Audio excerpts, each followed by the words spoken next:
Welcome to Cosmic Comics, Games and Collectibles, your zen of geekism. We carry comics old and new, magazines, toys, games like Pokemon, Magic, D&D. Want Godzilla, Ultraman, Star Trek, Ninja Turtles, Funko Pops? You'll find it all here. Shop our Cosmic Sound Room and pick up a record or two. Enjoy our Comic Coffee Lounge with a cup of Sasquatch coffee while geeking out over a super cool movie on our big screen. Cosmic Comic, Games and Collectibles. Superman loves us, and so will you.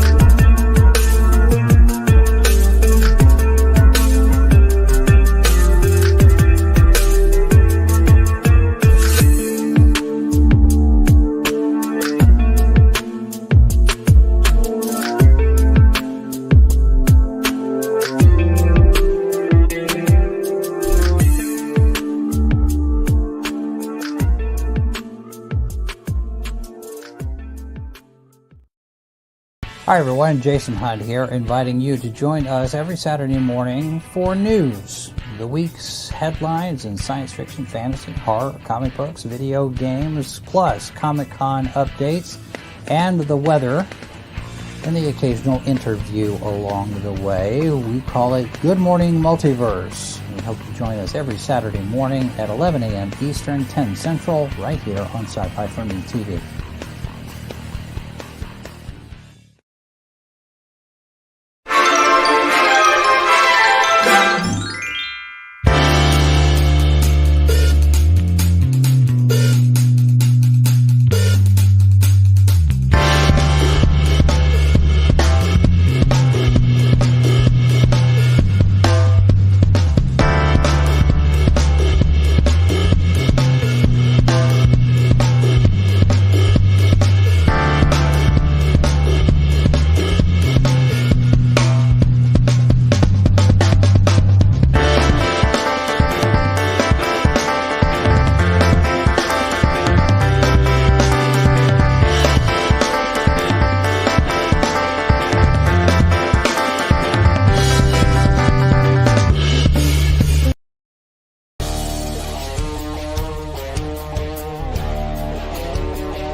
Hey friends, thanks so much for taking the time to check out my latest Kickstarter, SLEEPWALKERS Volume 1.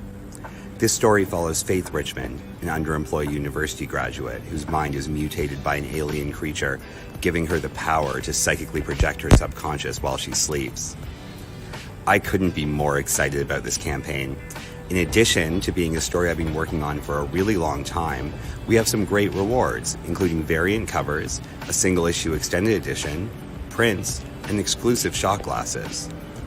We're live at 10 a.m. on October 18th. See you there!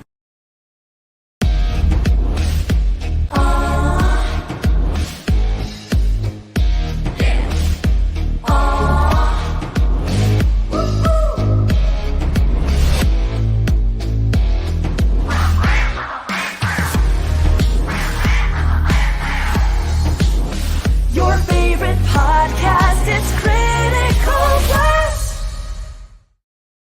My name is R.J. Carter, and I am the fattest man alive. One day, wait, what?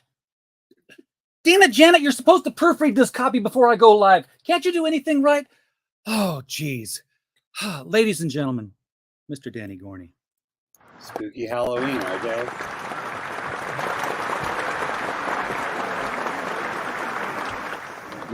Welcome to the show, Danny. Good to have you on here. You are you're a Critical Blast virgin. This is the first time that you've been on our stream. First time we've ever really got to talk about your comics. And before I get into the one we're going to talk about, because we're going to promote that, how long have you been doing comics? And you know what's your CV in the comics industry? Sure. This is the first project I worked on that got into production. So we finished all the scripting by 2018. And I was like getting art in throughout 2019. I joined the Raid Studio in Toronto, which you haven't heard of. Bunch of awesome people are there, like Marcus Toe, Ramon Perez, Scott, who's doing that new Patton Oswalt book. So super cool people. I was like working out of there for a while, and was writing more comics. So I had my first book that got properly finished. We were live on Kickstarter when the lockdown started here in Canada. Perfect timing. I have excellent career timing. So terrible career timing. And then, so when that happened, I decided to get really heads down and work more. So I was writing a lot throughout 2020, launched a small anthology at the beginning of 2021, The Myth Butcher. That did pretty well on Kickstarter as well. We did another horror anthology, Coffee House of Doom, later in 2021. And then in 2022, in the winter, the beginning of the year, I launched the sci-fi series, Cygnus Imperium. So that was the first issue. Did the second issue in the summer and shipped that off by the end of August. And now here I am with Sleepwalkers and developing all kinds of other stuff as I go. I've been doing editing for a variety of people and projects. Like I worked on the Big Hype anthology. I worked on this book, Death Shroud. Done some work for this book, Palace of the Golden Princess. Did really well. I taught myself how to letter, and I've been getting some gigs doing that. So it's a short CV, just a couple of years. I've only really even been doing cons this year, but I feel like I'm pretty active.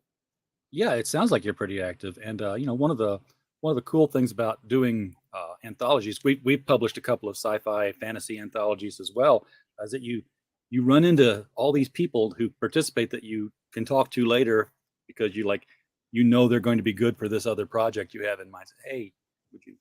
So it's a great networking.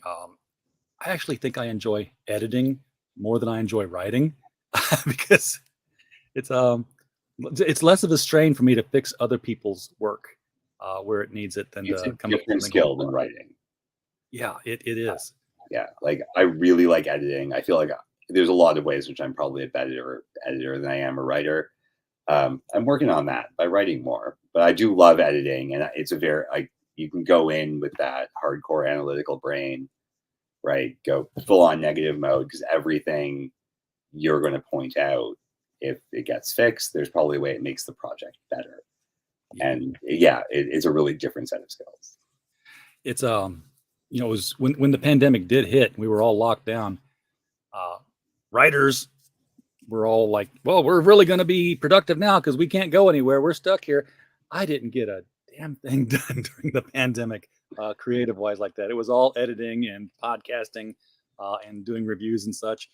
Yeah, so it sounds like you've done a lot, actually. I've got like 5 or 6 books that have been published with, you know, different publishers, and then, you know, decided, you know, I knew the publisher, or got to know the publisher after a while. I was like, your job's really easy. So I think I'll try that. And we branched out into Critical Blast Publishing and you know, did the anthologies there. We did The Devil You Know and The Devil You Know Better, Gods and Services. It was fun because I knew these other writers by doing this thing, you know, by, you know, talking like I am with you. And, you know, had reviews with Scholastic, Simon & Schuster, and knew these people. And I was able to reach out and say, hey, we're doing a very small thing for, not a whole lot of money. Have I talked you out of participating yet? And we'd get like one or two name authors, people who people would know, so that these new guys would be like, hey, I got published and I'm in a book with this guy. Can you believe it? It was That's awesome. a very rewarding experience to do that. But I tried crowdfunding the last one, just on a lark. I knew I was going to publish it anyway, but I just wanted to see. And as much as I've talked with crowdfunders and learned from crowdfunders, apparently doing a book is completely different from doing a comic book, because I did not do well. I did not learn the right lessons. Is this the first time you crowdfunded a book? No. So, I mean, as I was saying, like, that's pretty much all I've been doing. What with everything being locked down, there was no good reason to print and go to cons on account of there not being any cons. Absolutely. So, that I had a really good plan to like go and like talk to people and then like build up like what I'm doing and figure out what I need for cons on like a case by case basis, and none of that ever happened. Well, So yeah, the crowdfunding is its own thing, and I've had to, because I'm pretty new to comics, as I was saying, like really develop my platform, because it's my followers or my friends who are going to back me. But now you have gone to cons. You just came back from one. Is it so? I would guess this be your first time at doing conventions as a creator. This year has been, yeah. What It's was been that great. experience? Like, I wish I could do it more. Yeah, it's fun. But what was that experience like for you? So I really like it. I haven't lost money doing a con yet. I'm doing something right. I think one of the benefits of starting my life as a creator, being like, okay, I'm going to go to cons with this one book, and then having that go horribly wrong. And then instead being, well, I'm going to go to cons with these like 6 books, means I've got something for kind of everyone. So there's always a conversation to be had. My initial plan was, of course, to go and like really narrowly promote the one thing I was working on next, or that had just come out. And every time I see people do that, like they've got everything is branded so well, and I'm really jealous because I can't do that. I've got so much done, but it means I've got something to talk about to a lot of different kinds of people. So I'm meeting as many people as I can. I'm really focusing on local and regional events around me as I develop my con skills and just stock of supplies, like what my table looks like. I'm And such every time a I go, fan I that tell when I people go, it's great. I'm such a fan that when I go to cons and I'm sitting at the table, I find myself saying, can I afford to close down for a little bit and go around the con and see people and forget that I'm a business for a while? I mean, yes, It's probably. and I do, but I would end up doing it too much. I think sometimes I'll spend more than I made because there's so many cool creators there with so many cool things. And it's So- great to meet them as a peer. So yeah, I've been doing some of that too, and that's been really valuable networking, because those are people who you see on the road again and again and again, and when you're on the circuit, like they're your friends and neighbors. It's a small circle. You're going to run into them over again. So be nice to them because they'll remember. Your comic experience. You've mentioned some sci-fi work that you've done. This is a sci-fi book that we're going to be talking about tonight. Sleepwalkers. A little bit. Is science fiction sort of always been your playground? I mean, were you watching a lot of sci-fi growing up, or of any particular kind? I was watching a lot of sci-fi growing up, mostly of the Star Trek variety. I was one of those kids who was chasing Babylon 5 from network to network until like it just couldn't get done anymore. Yes. I really liked it, and it was so easy to lose it. Like that's been something that's always fascinated me, and I always do look towards the future in my work. It's funny that you mentioned sci-fi, because I am definitely not a sci-fi guy at heart. I think at heart I'm like a fantasy weird stuff guy. Like sci-fi is one way to make it weird.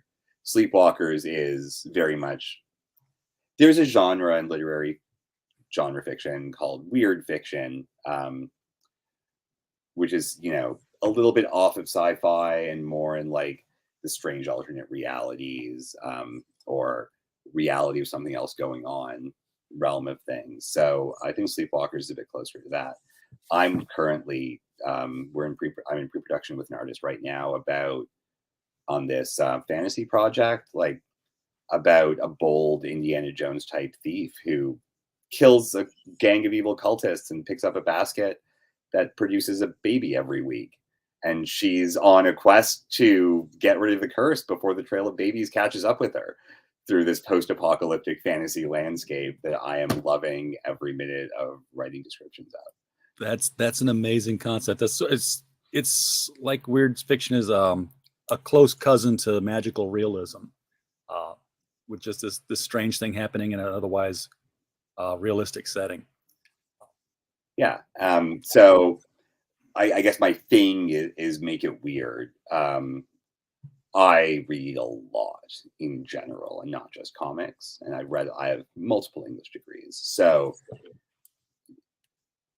yeah, I can relate to like retelling stuff, but like I also like putting my own twist on it, or like focusing on something that I feel like authors don't do enough of. Maybe there's a good reason why they don't, but I'll give it a go. There's no wrong approach if it tells the story. I can relate to your Babylon 5 miseries, chasing the thing down. In St. Louis, they were doing the same thing. It was on the syndicated network, Channel 11. And I remember they finally moved it to like 3:00 in the morning on a Tuesday. And everybody there was an uproar and complaint. And I remember famously the program director was quoted as saying that he would be happy to throw in a VHS tape for the 5 people in town who watched it. And I didn't even get to finish watching Babylon 5 until like 2010 or something like that. That was when I on DVD. One of my friends had like a massive box of like homemade VHS like TV rips, and I like fast forward through all the weird 90s commercials and everything, and it was worth every second. Absolutely. So speaking of weird fiction, we have the campaign of the night, which is Sleepwalkers. So, elevator pitch us on this one, and then we'll delve into what makes it weird fiction. Sure. So the elevator pitch on this is adulting sucks. And when it sucks, you have to figure out what it is that is going to bring you to a better future. And for it's being a superhero. That's her escape from the crushing dystopian reality of underemployment. I wish I had that option. Right? When I was a kid, it seemed like a valid career choice, actually. There you go. I was a bit more of a realist. As we dig into it, for better or for worse. Oh, that's my son. My son won't read the superhero comics, but he will read comics. He just reads things like Archie or instructional books. I couldn't get him to read fiction. I've got all the Harry Potter books. I've got all the I got stuff. And get him a copy of Terms and Conditions. Teach him how to be a lawyer. Yeah, okay, I'll do that. He was reading the HVAC manuals and talking with repair guys when they would come over about how things work. Like, okay, your career path is set, but you know what? You won't work for somebody. You'll work for yourself, and probably a better choice. Nothing wrong with that. Yeah. As we dig into the book here tonight, I want to recognize the chat. Pops Van Zandt is out there. Hey, yo, Pops. Heyo. Cool Gamers. Hello, everybody. Captain Finney, raise my glass to you too, sir. And Mike Walters stopping in to like and share the stream. We encourage everyone to at least share the stream. I don't beg for likes, but we would like to get Danny in his front of as many people as possible. So, sharing helps with that. What's with the blase background? Yeah, backgrounds don't work for me. I have overlays. I've got to come up with a good overlay for when I'm using a side screen here to share with. But you mentioned earlier that aliens are involved in this and dreams are involved in this, although aliens aren't super obvious in this story arc. So that was the worst elevator pitch or the best elevator pitch. There are secret aliens. There is a cosmic horror at the end of the book, but not this one. Now this is a graphic novel in a very weird way where it was actually written as a novel. like not like as a prose fiction novel, like but divided up as a triple decker classic Victorian. Yeah, I'm that kind of nerd. Okay. And we were fully scripted for all 12 issues before any pen went to paper and started drawing lines. So I know where it goes. I'm pretty sure I stick the landing. And this is part 1 of 3. So this is going to be part 1 of 3 in this collected edition because it's 110 pages in the trade paperback volume. Yeah. Yeah, I know you've written a couple of comic books, handful of comic books. It sounded like a lot more than I'm probably making it. It's a lot. I mean, I can show you a pile. There's props elsewhere in my room, but maybe let's finish your question. Well, what's your approach to writing a comic? I mean, when you sat down to write your first comic, did you have what did you use for guidance to say, okay, this is the way I want to structure to communicate to the artist what to do? Yeah, so I took some guidance from like books of comic scripts. There's like a couple of them. They're sort of old, but they're interesting. There's some script work at the back of one of the Sandman collected editions, and like I have that, so I looked at that, and then I mean largely took a film script format and wrote it as frames. Right, here's what's happening. Here's what you can see. Here's what's going on. Yeah. Because I know they walk that's impossible in comics to just do they walk and just have, you know, a bunch of dialogue and also multiple other panels on the same page. So having read a lot of them before, I know like, okay, we got to figure out what your layouts are broadly. You got to figure out how you're going to subdivide the page, which panels are important. So I just wrote it all in. And then I figured the rest would be left for editing. And as it turns out, I was right. Yeah, the editor will cover a multitude of sins. So or even just reviews, right? Like, here are the thumbs. Oh, yeah, that's not what I wanted at all. Let's do this instead. It's a creative production thing, right? You're always going back and figuring out what you can change. Have you ever studied an Alan Moore script? I have seen Alan Moore scripts and they scare me, so I haven't. But I think like I think there's some in like Watchmen scripts in like the Trade of Watchmen. Like I know I've seen them and they're so detailed, and that was certainly in some scenes a level of detail I absolutely wrote in that may or may not have gotten translated as well as I'd have liked. And then elsewhere, the artist just does something really awesome, and you're like, yeah, I'm rewriting the script to make this work. There you go. Yeah. His first page for I believe it's Watchmen, but page 1 is 11 pages of script. Yeah. So it's definitely heavily detailed. There was a recent article I read. I really should talk about my book. Sorry. There's a recent article I read where someone walks Alan Moore's page 1 of, I think, Killing Joke script or something like that, or some Batman-y thing through the AI art generator and tries to make it work. And that was really cool. I love those things. They come up with some funny stuff. So these are, am I looking at 3 different covers here? Or do you have so covers? These are like the main and the 2 variants for the collected edition. Okay. And then there's a couple other pieces. I like that one. AZ Volt did a great job on it. It's cartoony. It's weird in a way. October 2001. Yeah, that sounds about right. I tried to make sure all the covers like thematic, like sort of push the theme of the book too, and not just here's the character. It's like here's what the book is like or about what it's about. So I got this project I care a lot about. It's the best way to put this is like it contains the closest thing I will probably ever have written to autobiography. So yeah, like catching the mood, I think is really important to me with all of the stuff that's up there. The interior pages here are very, very nicely drawn. I can't imagine. Well, you did say pages came in through all of 2019, wasn't it?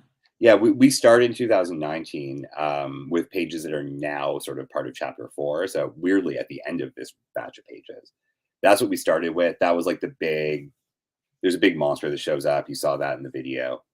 So that's like the through the looking glass moment of this story arc. It's like walking you through the story briefly for this story arc is 4 issues, and it's a year in the life of my protagonist after she finishes school as things slowly start to unravel and fall apart. So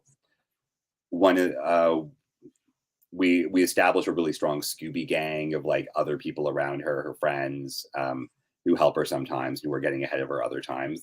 We're looking at some issue 1 right now, where they're having a big graduation party. And then, life happens, people drift apart. And by the end of this, she's very, very depressed. And then, bam, large action scene through. Actually, this isn't really a story about depression. I mean, it's not that. But it plays a part. Sorry? But it plays a part. Absolutely. And sort of coming through that and dealing with your own, the way you get sort of stuck inside your own head in these situations where something's going wrong in your life and you don't know why. And it's probably not you, or it's nothing you can change, but you suspect maybe it's you, but no one's telling you. And so she wants to do good in the world and just never really gets a chance. Thus the superheroing. And that happens when she goes to sleep and dreams. Yeah, it's a subconscious. It's like, so the book's called Sleepwalkers because multiple people have this power. We discover one of them by the end of volume 1.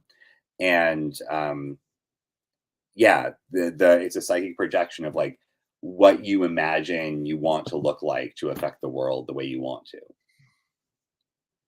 Or need to look like to affect the world the way you want to. So for her, it's a superhero. It's looking like a member of the dominant culture and not having to question authority and being able to do what you want. So when she dreams, she is in real life a young black woman, but you're saying that she dreams of herself as a white male hero? Yeah. Well, for now. That's because it can change. Dreams are amorphous that way. This is very much a Danny makes it weird thing, right? This could be an alternate split personality, but she doesn't know she's doing it.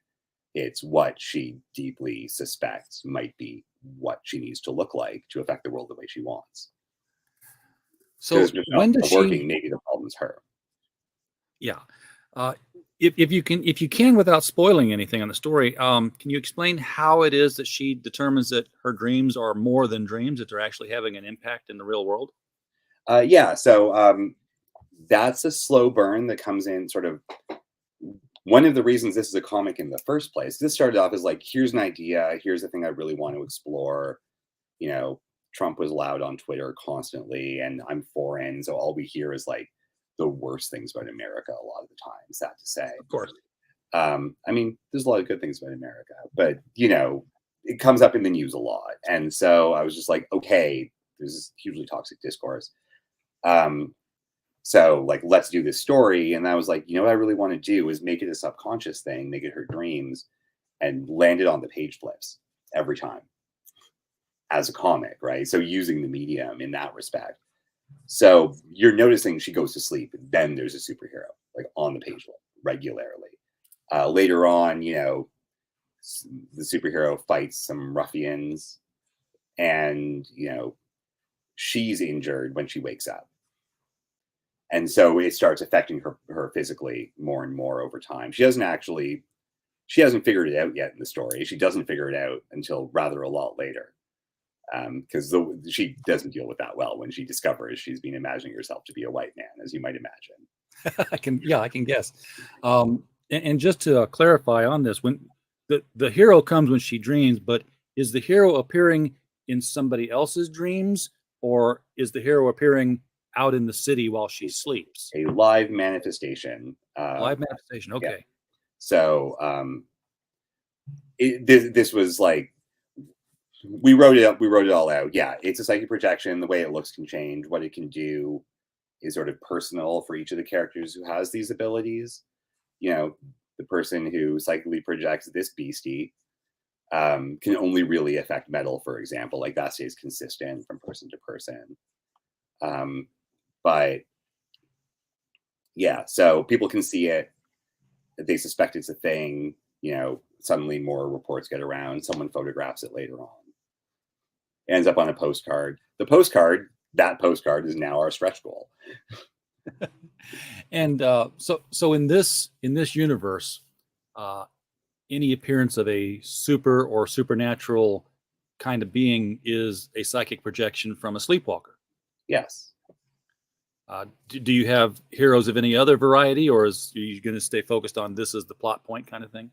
So no, I don't really deal with other kinds of heroes in this. So the way this works in this world is that there's a cosmic horror at the bottom of the ocean. Of course, we all know that. Some evil biotech company is mining it for Crafted with love. Exactly. Some evil biotech company is mining it, you know, for perfectly good reasons that are likely to explain, for sensible evil corporation reasons. Yes. It gets out into the world, it starts affecting people, and they can't contain it. So the few people these biological samples have affected have this power. But if the creature wakes up or gets out, it'll get widespread. So over the course of the series, starting, you know, in the second story arc, it accelerates a lot more. We see more and more people with these powers and what they do with it. And I think by the end, we're like 7 or 8 plus a giant Lovecraftian beastie. Hey, I think it's interesting that a person gets these powers like Faith does, and does good with them, because you see so many of the classic stories are always that power corrupts. The Invisible Man, if you had the ability to do anything that you wanted to do, would you do good or evil? And if you couldn't be caught, then the summation was that you would do evil. And I'm going to just have to assume that there will be other human beings that get this power. They're like, I'm going to take what I want because no one can catch me. I'm asleep. But they don't know most people don't know when they're asleep. There are times when you could know you're asleep. There's a character who does that. He's hilarious. So he's a lucid dreamer. Or he takes a ton of psychedelics. One of those two. Maybe a bit of both. And that's sort of a thing that pops up a little bit more as a concept nearer the end that could be explored if I were to write more of this world. But one of the nice things about having scripted this all out and knowing how it's locked up and how it's going to go is like, I'm really happy to just end the story at 12. Like, that's the story I need to tell. I could be convinced there's enough plot hooks. Like, I know where I'd want to go if there was to be more, but there doesn't need to be more. And as an indie creator, especially because I'm self-publishing right now, that's really important to me. I mean, I don't want to get anyone, like, I want people to back me because I'm cool or whatever, right? And to follow me because they like me. Back the story because the story is awesome, of course. But I also don't want, someone hanging forever on my version of Spider-Man that ends up, never going anywhere for like however many issues. Or I'm meeting some of these people at conventions and then maybe not seeing them again for years, right? So if that's my business model, then I want them to have cohesive story units as compared to, an endless array of cliffhangers or never delivered plot hooks. It's really important to me to know where a story is going to end while I'm still in the phase of my career where I have to be worried about supporters leaving me. Well, Chris Claremont used that technique for job security. That's why he wrote X-Men for so many years, because he always had dangling plot threads that only he could resolve.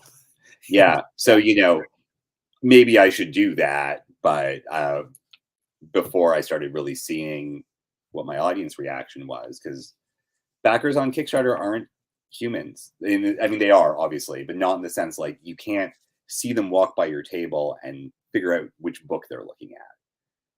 Yeah, right. and that personal reaction, that physical reaction, not being able to see that for so long, like, it made me really quite anxious about how I'm going to develop as a creator.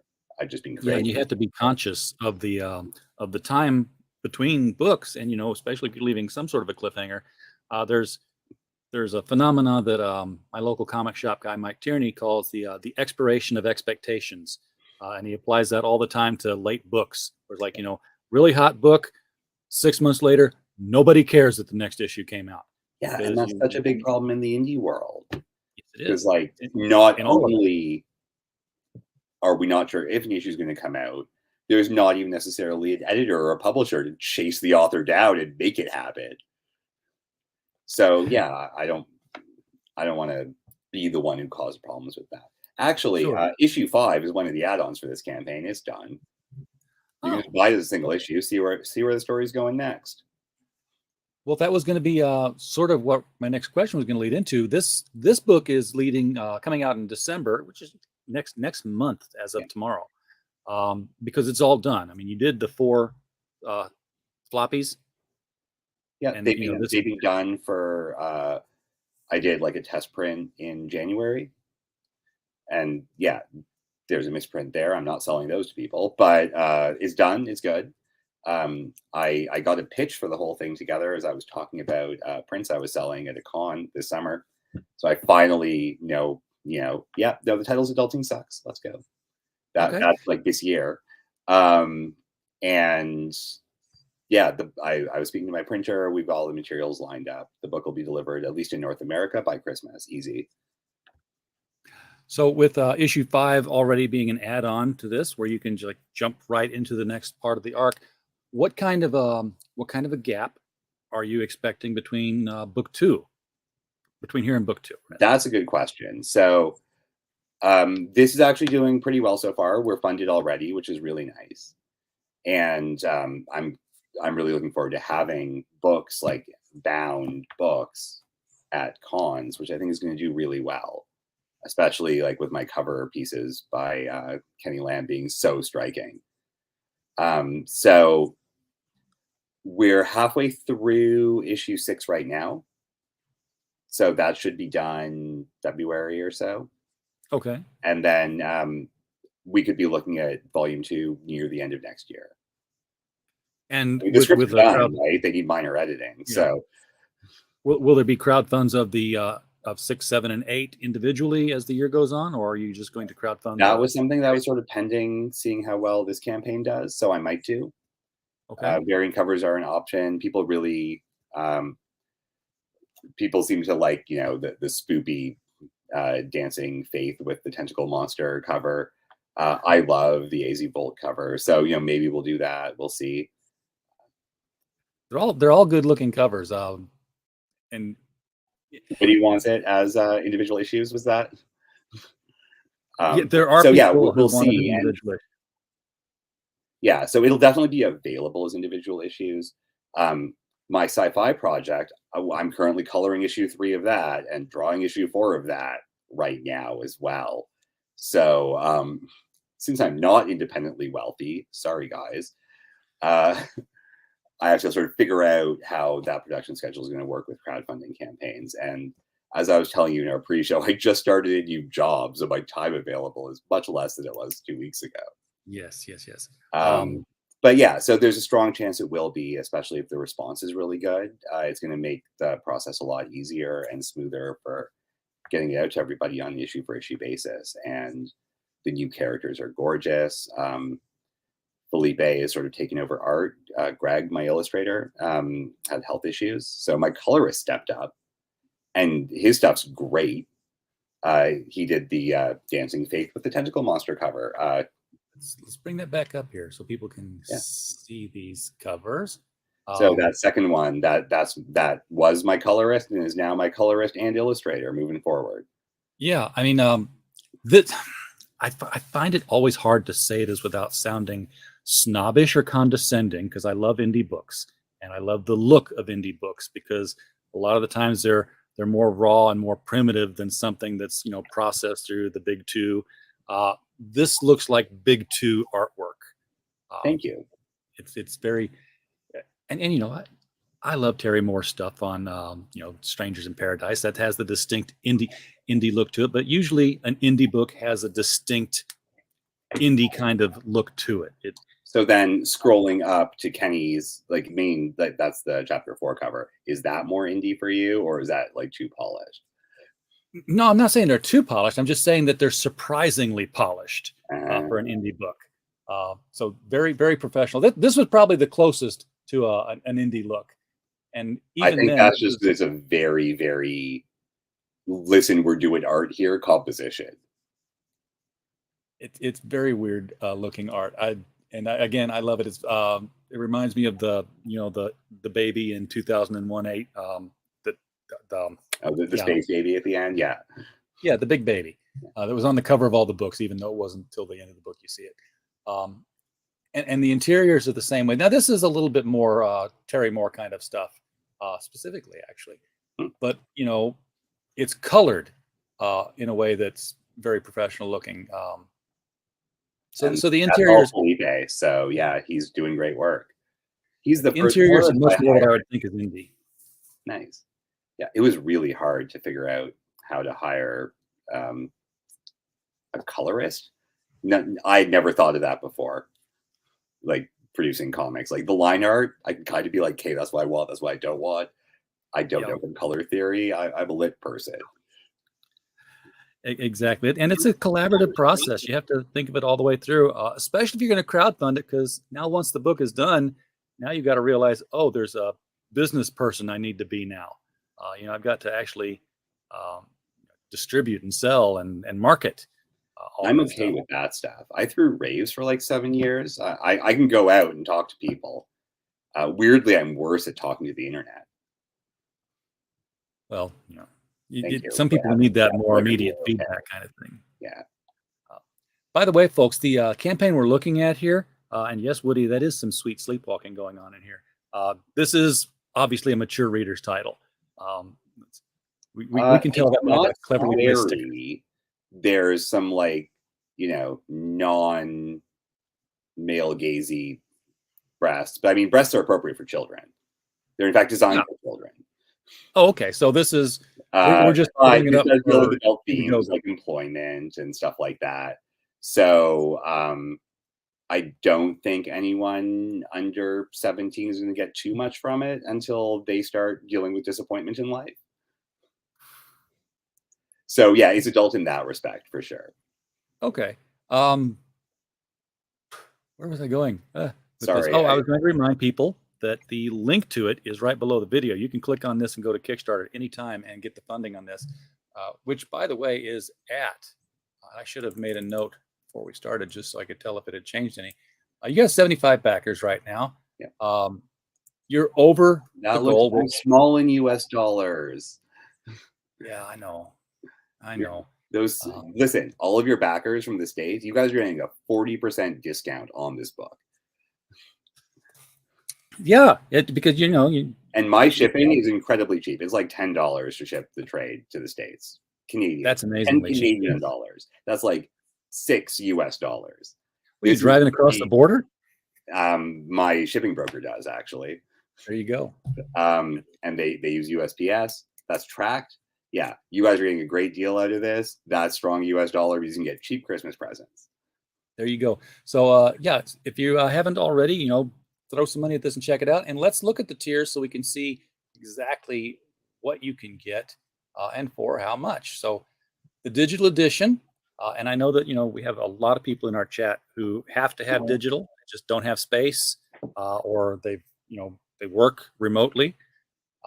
$20 for 110 pages. This is 4 issues of a comic for $20. So if you imagine, the $5 you usually spend on a 22-page floppy, same. Here you go.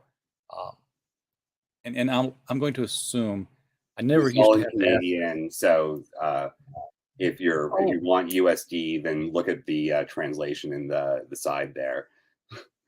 Yeah. Okay. So yeah, it's digital edition is actually $15 US. Maybe thank you for reminding me because I was reading the big cards. I'm going to update the campaign tonight. Well, yeah. I don't blame you for not having it there because it could change tomorrow or the day after, the way exchange rates go. But yeah, it's about $15 for the digital. But if you want to get the hardcover, soft cover, soft cover. It's I tried to say hard copy. It came out wrong because it's a book. Soft cover, physical pages, $26 for 110 pages. So again, with the shipping that we've discussed, really cheap price for this book.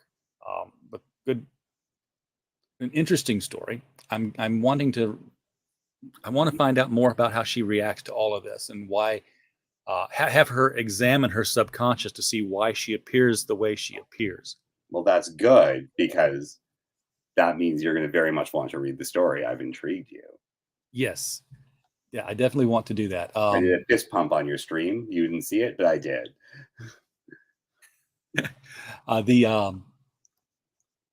This is the single issue edition. This is not the next one down here. This is yeah, the single issue edition. I can 4 issues.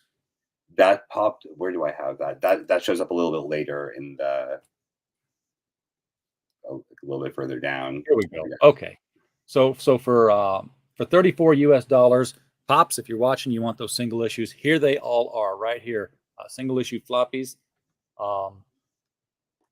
Covers I had not seen other than the first one. So again, we're looking at some really cool stuff here. And then, of course, the alternate covers of this are $37 and $37, either one of them. If you prefer those over the other, same story. You're just, you're voting with your dollars as to which. Now, I've seen people make it a competition internally. It's like, whose cover is going to get the most backers, and the loser buys beers or something like that. I wish I could do that. Felipe lives in Costa Rica. I'm in Toronto. AZ Volt's he's out of London, England, or Manchester or something like Manchester. He's out of Manchester. So yeah, in this economy, none of us could afford to go have beers. Yeah, but it is interesting that we're now in a phase of technology and publishing to where your entire team is just distributed around the globe. You don't go into the office and lean over each other's shoulders at the cubicles and say, "Hey, can you fix this here a little bit?" It's all emails back and forth. I'm assuming they all work digitally. They'd almost have to. Yeah, no, for this it is. I am that weird fantasy project I was mentioning. That's with the creator out of Florida, so it's a little bit closer, and we hang out a lot. I'm thinking actually about doing physical production for that, just to see if it's really changes what the workflow's like. Certainly, I'll have to be less picky. Well, it's more beneficial for the artist in one respect if they pencil physically and then scan it and ink it digitally or what have you. In that they have something to sell at conventions. After that, they have the physical artwork, which is something you really don't have an option with the digital. So this is there's not a color tier for this picture for this tier, but you have the art collector tier. Walk us through what's in this tier here. Sure. If we scroll down a little bit, you can see the add-ons, which is basically a bunch of those.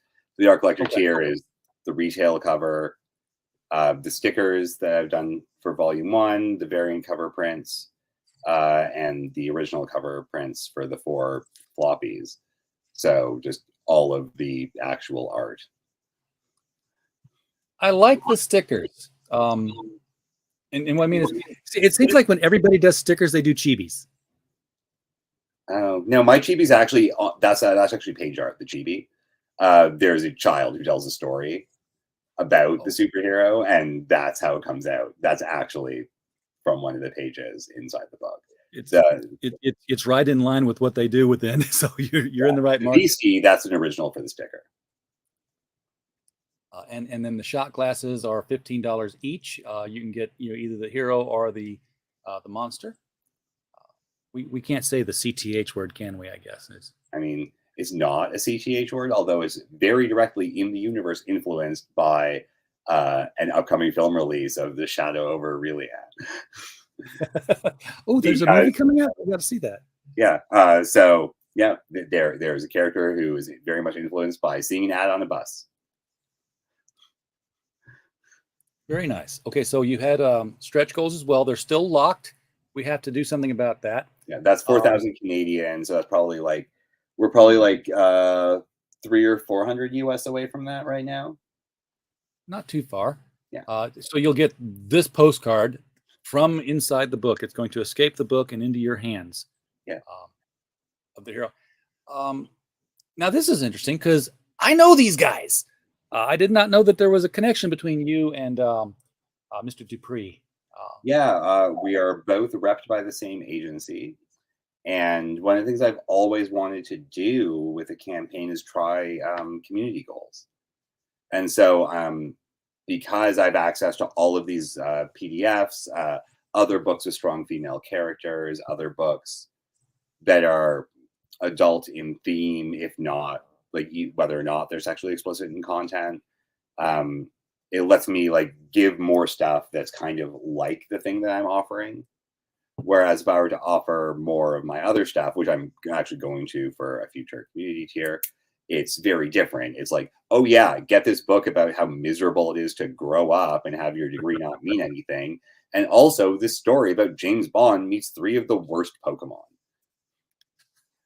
Right? So like keeping them like, the same sort of tone of story, like having the flexibility to do that means that the backers are more likely to actually enjoy them because there's something closer to what they already like.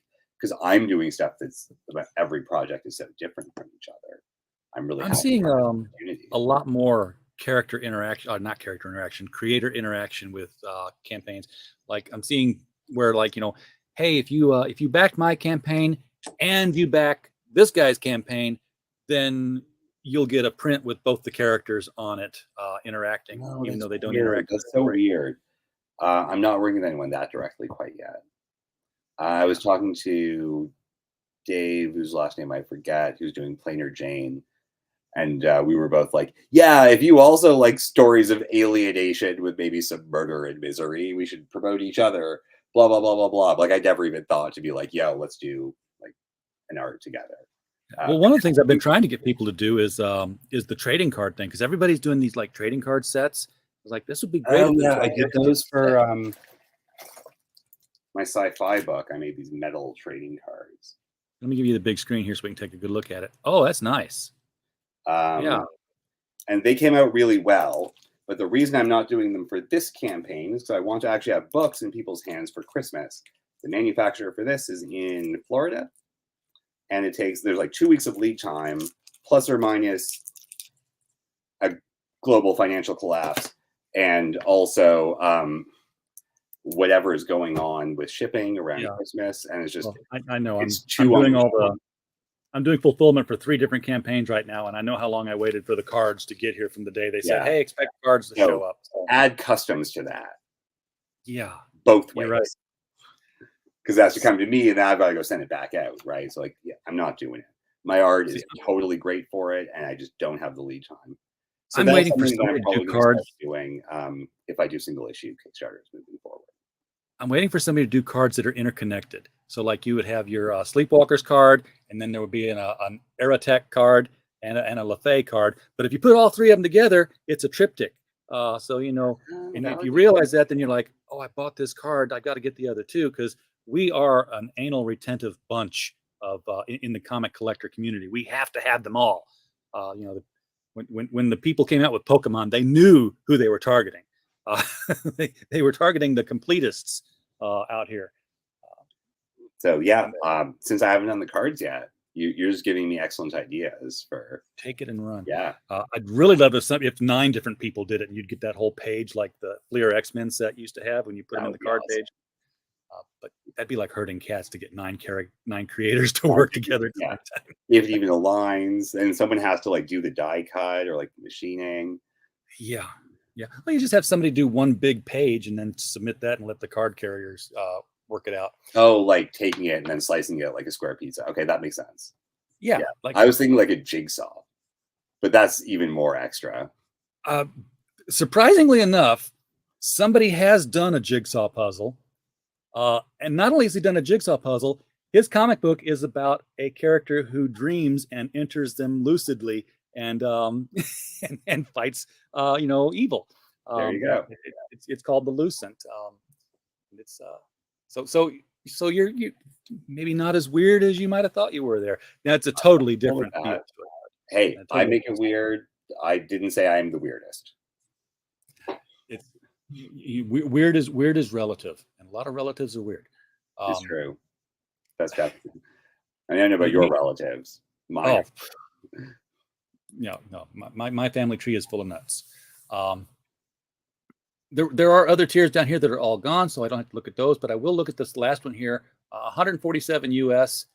Wow, So that's that when is you look at one of everything, and I think, including the shot glasses and a $15 donation to the CE Center for Young Black Professionals. It's a local organization that helps like high school graduates move into the professional world when they're young and Black.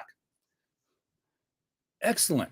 So not only are you getting all the books, but you're also contributing to a charity that's It's going out relating to the theme of the project. You know, getting that hand up and having people be allies, and that's one of the impetuses behind the book, was to do allyship in my own way. So given that, you know, with all the prints and all the other stuff, I was like, if you're gonna do everything, then I should do something too. So that's coming out of my share, not the backers. Understood.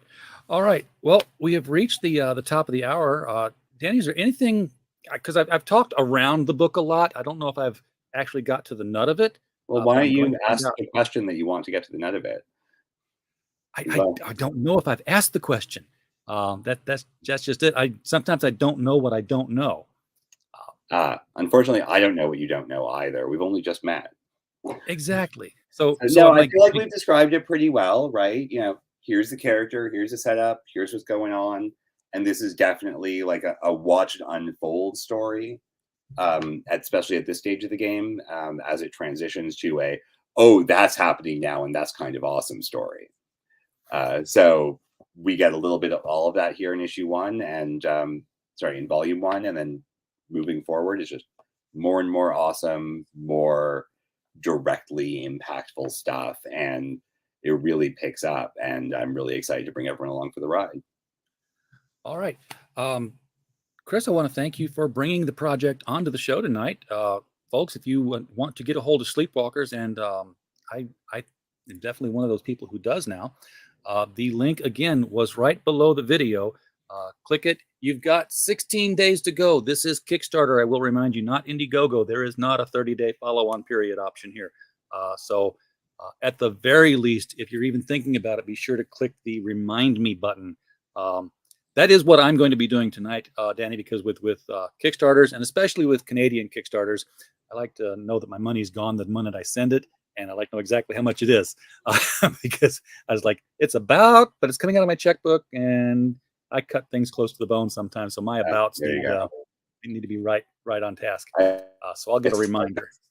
It'll probably get weird in your favor. You roboted a little bit there. Oh, if the exchange rate gets weird, it's more likely to get weird in your favor, I suspect, right now. So right. And before we take off for the night, it is Halloween, and we have somebody who's popped into the back room, so to speak. We have the Ghost of Marvel's Past. Hello, Ghost of Marvel's Past. What do you have to say? What day is it? I used to work for Marvel. You used to work for Marvel? Yeah, back in the day, I used to work for Marvel. They was pretty cool to me way back when. Then they started trying to replace us all. I don't get it, man. I don't understand, RJ. Why are they trying to kill all of us old legacy characters? You're old. You're old. Ageism is a thing, you know. We don't want to give you a gold watch. We want, we want to hire younger heroes. But people to still do the work love me, don't they? It's it's a scary world for you. I can understand that. I mean, they make movies of me. They make all kinds of money off me, but nobody wants to be true to who I really am, man. Well, you know what? Keep reminding people of who you are. But remember, bring the old stories forward. If you don't like the new ones, the old ones are always there to dig through. RJ, they don't let me write the stories, bro, and they don't really follow what I'm really doing. They tell it. What are you really doing? You know what I mean? They don't tell my story. Now it's Miles' story. It's Ghost Spider. It's everybody else. Yeah. Well, you still have your story. And who knows? These pendulum swings. Yeah, I know they turned me into an old fat guy. I know. Hey, what's wrong with old fat guys now? All right, Ghost. That Spider-Verse thing. I know what they did to me, man. I saw it too. Yeah. You did tend to put on the pounds in that one. At least my Aunt May still loves me. All right, Ghost of Marvel's Past. Happy Halloween to you, sir. Hopefully, you'll come out of this okay, and we'll start seeing. I'm thinking of going indie, RJ. What do you think? Do you think you could go indie? Well, how would you go indie? Hey man, one of you guys got to buy me. What about that Elon guy? Can you get him to buy me, RJ? I don't know how good of a writer Elon is. I just want him. He's not bad for 110 characters, though. But beyond that, I just want him to buy me. Then Mike Barron could write me. Well, there you go. All right, Ghost of Marvel's Past. Happy Halloween to you, sir. Thank you for popping in, and we will see you. Giving me a minute. I'll see you next year, RJ. We'll see you next year. All right, Danny. Thank you for indulging this. That was great. We got a little silly with Halloween. I love everything about that. That was great. Thank you so much for having me on tonight, RJ. Glad to do it. Folks in the chat, thank you for being here. We don't have a show without you. We're just a podcast falling in the woods otherwise. So we need you there. And of course, while you were here, we just hope you had a blast. Good night.